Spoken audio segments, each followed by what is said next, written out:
Oke, jadi kalau pandangan orang mungkin aku agak kurang tahu juga gitu sih sebenarnya. Cuman kayaknya kalau dari yang teman-teman non FK aku ngeliat tuh mereka mikirnya apa ya, anak FK tuh sibuk terus belajar mulu, terus juga kayak yang nggak mau diajak main, nggak mau apa ya, agak apatis soal nggak mau berorganisasi.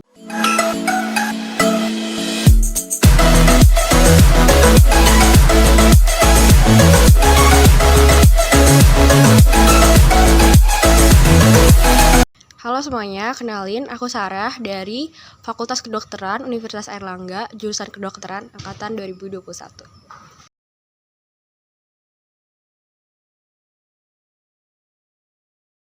Iya, jadi awalnya itu aku emang diarahin buat masuk PTN, terus cari-cari tahu ternyata salah satu PTN yang bagus di Indonesia itu adalah Unair, dan karena memang aku pengennya kedokteran, cari tahu juga, dan ternyata kedokteran di Unair itu salah satu yang paling baik dan yang paling tua. Jadi aku mulai cari-cari tahu dan daftar ke Unair.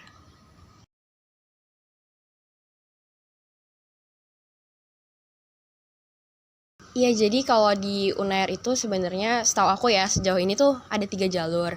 Jalurnya dari SNM, terus juga ada SBM, terus juga ada Mandiri.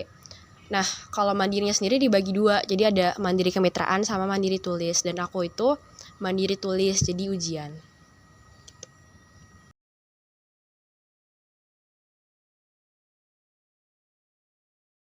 Sebenarnya kalau buat alasan milih kedokteran kayak apa ya? Kayak setiap orang beda-beda gak sih kalau menentuin jurusan gitu. Nah, kalau aku kebetulan awalnya itu memang aku diarahkan sama keluarga untuk masuk jurusan kesehatan, terutama kedokteran, karena buat ngelanjutin biar di keluarga ada dokter juga gitu, karena terakhir tuh tante aku.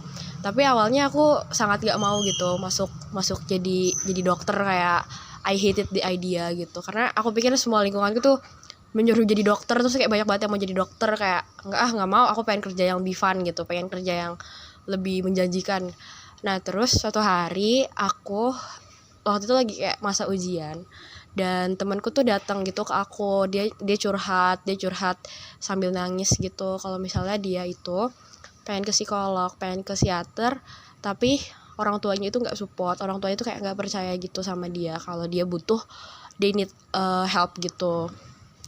Terus karena itu aku jadi terpanggil gitu, jadi kayak tahu kalau ternyata mental health awareness di Indonesia ini tuh masih kayak rendah gitu.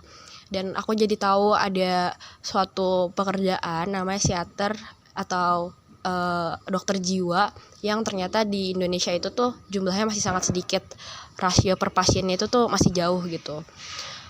Jadi dari situ aku mulai cari tahu, dan ternyata kalau untuk menjadi seorang psikiater itu harus menjadi seorang dokter terlebih dahulu, harus menjadi sarjana kedokteran. Jadi itu sih alasan awalnya kenapa aku milih jurusan kedokteran.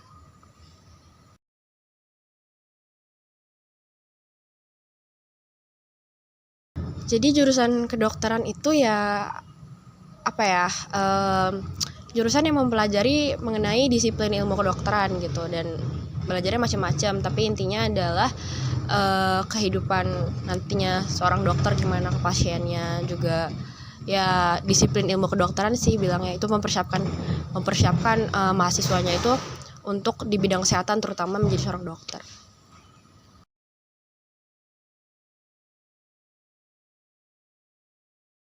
Jadi kalau untuk dosennya sendiri di sini tuh rata-rata di Fakultas Kedokteran, mungkin nggak di FK UNER doang, di FK-FK lain itu rata-rata emang dokter, atau mungkin mungkin profesor. Tapi selain dokter, banyak juga klinisi lain atau laboran atau mungkin apoteker. Nah, terus juga di beberapa mata kuliah, misal mata kuliah sosial, mata kuliah bisnis, itu juga ada dari dosen-dosen dari fakultas lain gitu. Tapi rata-rata hampir semuanya itu memang dokter yang sambil ngajar sambil praktek juga gitu.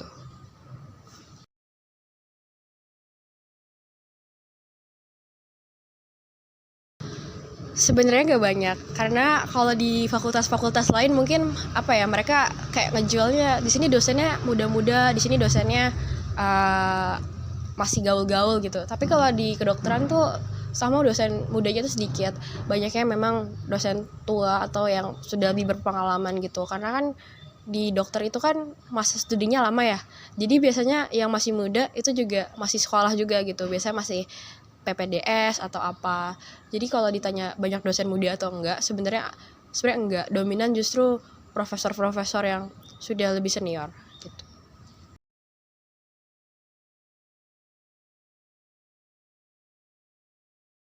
Kalau pertemanan sendiri sebenarnya aku bisa bilang apa ya, agak beda sama di fakultas lain, karena kan kalau di fakultas lain itu sistemnya SKS ya, jadi mereka kayak punya modul sendiri-sendiri. Kalau di kedokteran itu kan sistemnya blok, jadi kelasnya tuh nggak ganti-ganti gitu. Kelasnya aku dari awal sampai akhir, kalau emang lulus terus ya kelasnya sama teman-temanku yang dari awal sampai akhir. Jadi nggak beda kayak SMA. Terus juga eh juga jam kuliahnya kan lumayan mirip sama SMA ya, dari aku biasa dari jam 7 sampai jam 3 gitu. Dan kalau kayak gitu ya gak beda jauh sama kemarin-kemarin sih menurutku, nggak dibilang individualis juga, nggak terlalu, karena kan kita belajarnya sering banget belajar bareng gitu-gitu. Jadi kalau ada gosip temenan di FK tuh nanti gini, sebenarnya menurutku aman-aman aja sih, anak-anaknya juga saling open dan suportif menurutku gitu.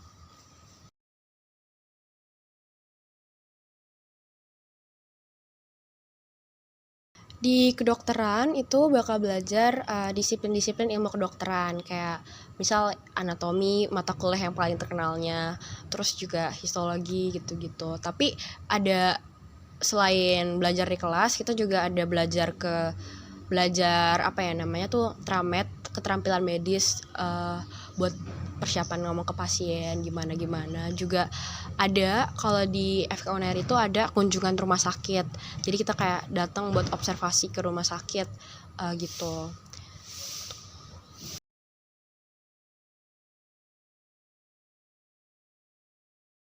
Mata kuliah yang paling aku suka itu sebenarnya prakteknya sih, praktek sama diskusi. Aku paling suka tramed, keterampilan medis, sama diskusi PBL gitu, karena aku agak kurang suka kalau di kelas doang merhatiin, atau misal kayak mata kuliah yang terlalu hafalan tuh aku kurang suka. Tapi kalau yang emang blok yang sejauh ini aku semester 4 yang aku by far paling suka itu growth and development sih. Jadi blok yang belajar tentang tumbuh kembang seseorang.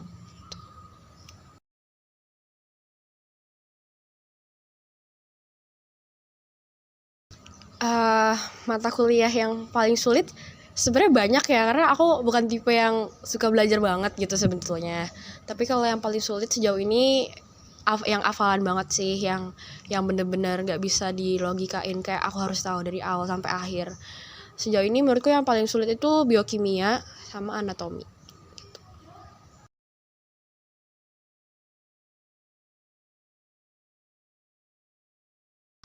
Oke, jadi kalau pandangan orang mungkin aku agak kurang tahu juga gitu sih sebenarnya. Cuman kayaknya kalau dari yang teman-teman non FK aku ngeliat tuh, mereka mikirnya apa ya, anak FK tuh sibuk terus belajar mulu, terus juga kayak yang nggak mau diajak main, nggak mau apa ya, agak apatis soal nggak mau berorganisasi. Padahal enggak guys, kayak aku justru sama teman-temanku sangat sangat kita juga sangat suka main, tapi memang kadang kalau keluar ke kafe itu juga sambil belajar, sambil diskusi apa gimana.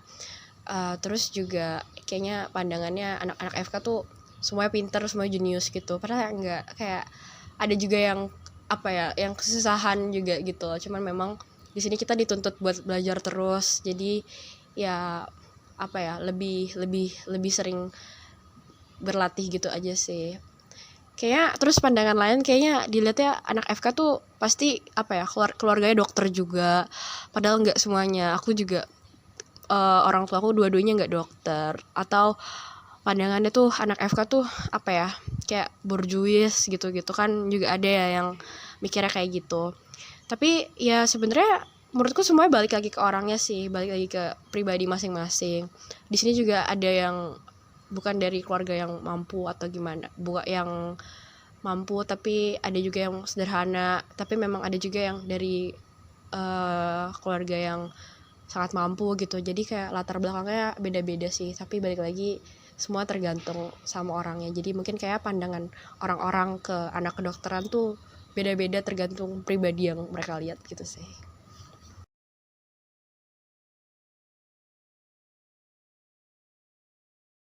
Pengalaman paling menyenangkan itu mungkin ada yang di dalam kelas, ada yang di luar kelas juga ya. Kalau di dalam kelas menurutku pengalaman yang paling paling menyenangkan itu dapat kesempatan untuk di kelas untuk berdiskusi sama profesor-profesor yang udah keren banget, yang bener-bener bikin aku kayak semangat belajar, pengen jadi inspirasi gitu. Terus kalau di luar kelasnya menurutku tuh pengalaman baksos-baksos ke daerah sekitar Unair gitu sih, daerah sekitar Jawa Barat, dan dapat kalau lagi baksos tuh dapat kayak dengar makasih ya dok, atau misal kayak padahal kan aku belum dokter ya, atau misal kayak makasih ya, semangat semangat belajarnya gitu dari pasien-pasien yang datang ke baksos itu tuh menurutku itu pengalaman yang paling baik gitu sih, yang paling menyenangkan ya.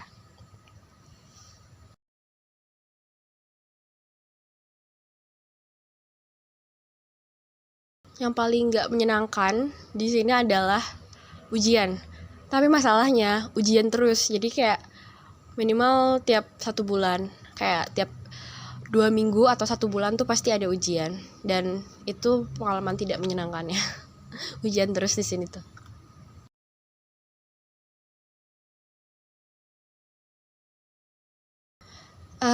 Menurutku jujur biaya biaya kuliah di kedokteran nggak cuma di FK Uner doang, kayaknya sama jurusan lain itu emang lebih mahal. Kayak misal kalau di fakultas lain itu tuh jatuhnya UKT ku tuh mahal banget gitu kalau di fakultas lain, tapi emang rata-rata menurutku biaya kedokteran tuh ya mahal. Nah, kalau buat di Unair sendiri itu untuk biaya UKT-nya itu nyesuaiin sama gaji orang tua. Kalau kamu masuknya lewat SNM atau SBM. Nah, tapi kan aku anak mandiri ya. Jadi aku bayar uang pangkal di awal. Uang pangkalnya itu kalau di Unair, kalau pas tahun aku minimal tuh 99 juta. Terus juga tapi bisa diajukan mau berapa, tapi minimal segitu. Terus UKT-nya tuh fix 15 juta gitu. Jadi sebenarnya tergantung gaji orang tua, tapi aku akuin kalau misal kedokteran tuh dibandingin sama fakultas lain, sama jurusan lain, memang biayanya lebih mahal. Karena waktu kita kuliahnya juga lebih lama, terus mungkin persiapan lab gitu-gitunya lebih mahal gitu.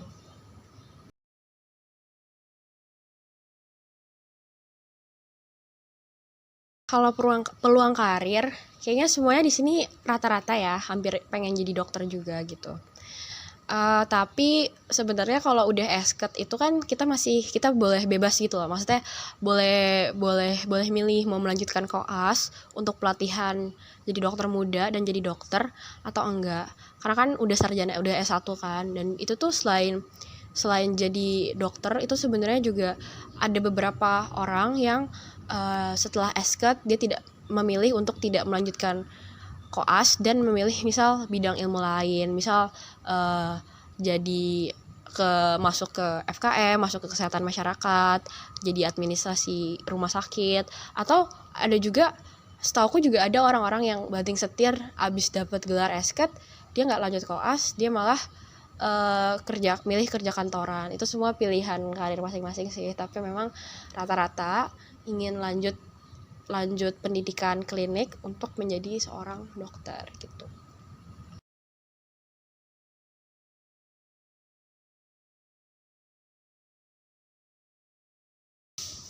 Banyak banget alumni keren, tapi aku mungkin nggak tahu semuanya.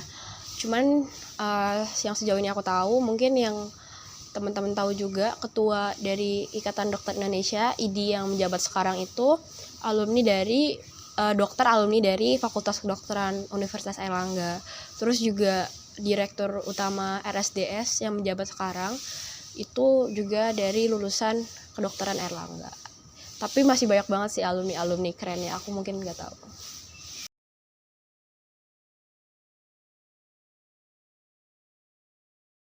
Harapan pribadiku sendiri, aku harap aku bisa menjalankan masa studi preklinik dengan baik, sampai menyelesaikan juga masa studi klinik aku dengan baik dan lancar juga. Terus juga pastinya berharap lulus UKM PPD nantinya dan bisa menjadi seorang dokter. Doain ya guys.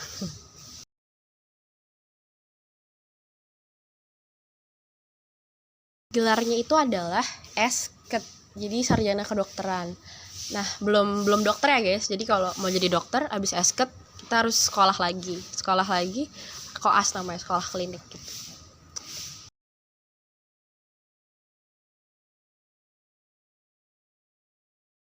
Coba aja, pede aja, sumpah nekat aja, karena jangan mikir kayak UNER tuh ketinggian, UNER tuh susah masuknya. Emang bener, emang itu bener banget. Cuman aku juga termasuk orang yang nekat waktu itu datang ke Surabaya buat ujian karena aku mau coba bela-belain masuk kedokteran Universitas Airlangga, dan ternyata itu tuh worth it banget menurutku. Di sini pengajarnya tuh bagus-bagus, terus juga lingkungannya enak dan sangat terfasilitasi lah. Jadi menurutku kalau emang kamu mau masuk kedokteran dan mempertimbangkan UNAIR, coba aja. Terus juga belajarnya yang rajin belajarnya, karena nanti sifat belajarmu tuh bakal kebawa terus sampai kuliah gitu. Semangat terus semuanya, ditunggu di FK UNAIR.